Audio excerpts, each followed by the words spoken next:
Olá, eu sou Carlos Cabral e esse é o Cyber Morning Call, edição de 29 de março de 2022. A gente começa essa edição falando de um estudo publicado ontem pelos nossos colegas da Intezer sobre uma campanha de distribuição do trojan bancário Ice ID por meio da técnica de thread hijacking. Como já falamos em outras edições do Cyber Morning Call, a técnica de thread hijacking é aquela em que o atacante abusa de uma conversa de e-mail existente, respondendo e-mails com a ameaça em anexo ou em um link, na expectativa de que exista mais chances da vítima executar o conteúdo malicioso porque ele chegou por meio de uma conversa previamente estabelecida. Nessa campanha, os operadores do Ice ID estão explorando vulnerabilidades conhecidas nos servidores Microsoft Exchange, de modo a enviar as respostas às conversas por e-mail com mensagens de phishing contendo arquivos no formato ISO, os quais, por sua vez, contêm os outros arquivos responsáveis pelo processo de infecção pela ameaça.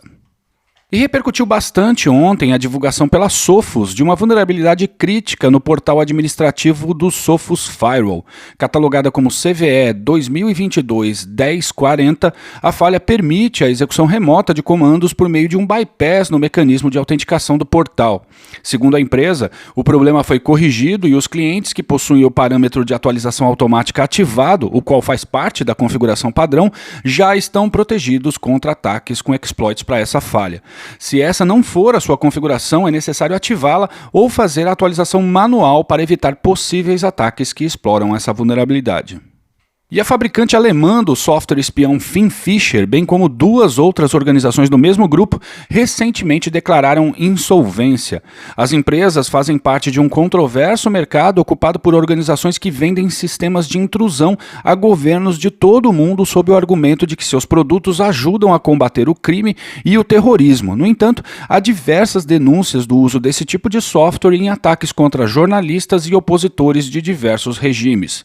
Segundo a apuração do Netzpolitik, as operações comerciais da Finfisher cessaram, seu escritório foi fechado e todos os seus 22 funcionários foram demitidos. O pedido de falência acontece em meio a uma investigação aberta na justiça alemã sobre os supostos abusos no uso da ferramenta, afirma Bloomberg.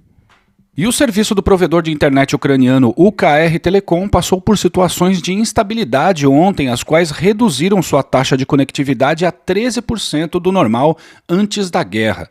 Segundo dados da NetBlocks, a interrupção dos serviços foi causada por um cyberataque, o qual teria sido o mais severo desde o início da invasão russa ao país. O portal The Record entrevistou o CTO da UKR Telecom, que disse que a empresa está investigando se o que aconteceu foi realmente um ataque. Além disso, ele afirmou que a internet no país é bastante dispersa, contemplando múltiplas empresas e várias rotas para prover acesso à rede. De certo modo, isso tem ajudado a manter a internet do país no ar. E alguns documentos supostamente ligados à investigação do ataque do grupo Lapsus contra a Okta foram vazados ontem. Esse material confirma que o ataque teve origem no prestador de serviços em tecnologia Citel e revela que o comprometimento inicial se deu por meio do acesso a sistemas RDP e a movimentação lateral aconteceu com o apoio de ferramentas conhecidas como o Mimikatz. No entanto, o que parece ser um ponto-chave no ataque foi o acesso a uma planilha de nome domadmins-lastpass.xlsx, o qual sugere que ali poderia haver senhas de administradores de domínio ou senhas para o Password Manager LastPass. Segundo a timeline do ataque, após o acesso a essa planilha, os atacantes criaram uma conta no domínio Sykes, um legado de uma empresa comprada pela Okta no ano passado, e promoveram essa conta a Tenant Administrator. Nossa missão aqui no Cyber Morning Call não é constranger as equipes das empresas atacadas, até porque isso seria torná-las vítimas mais uma vez. No entanto, trazemos esses casos à pauta para que possamos extrair lições deles. E aqui, caso se confirme que havia credenciais de acesso na planilha, este seria mais um episódio em que esse tipo de informação é armazenada dessa forma por prestadores de serviços.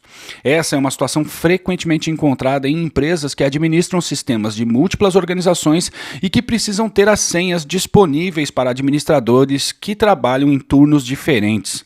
O caminho mais fácil é o de colocar as credenciais em arquivos compartilhados com baixo nível de proteção, mas quando o atacante encontra esse material, tudo se desmancha como um castelo de cartas. Hoje, há tecnologia adequada para isso e é importante obrigar os prestadores de serviços a usá-la. E repercutiu na imprensa ontem uma falha de buffer overflow documentada recentemente nos firewalls da SonicWall. A vulnerabilidade pode ser rastreada como CVE 2022-22274 e, segundo a fabricante, permite que um usuário não autenticado cause uma situação de negação de serviço ou execute código de maneira arbitrária no firewall.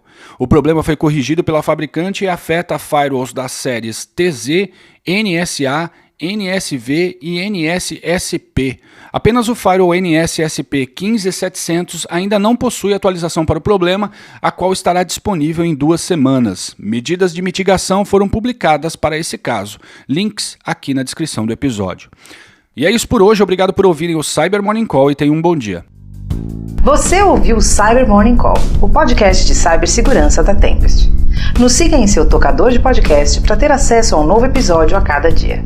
E para saber mais sobre a Tempest, nos siga no Instagram, Twitter e LinkedIn ou acesse www.tempest.com.br.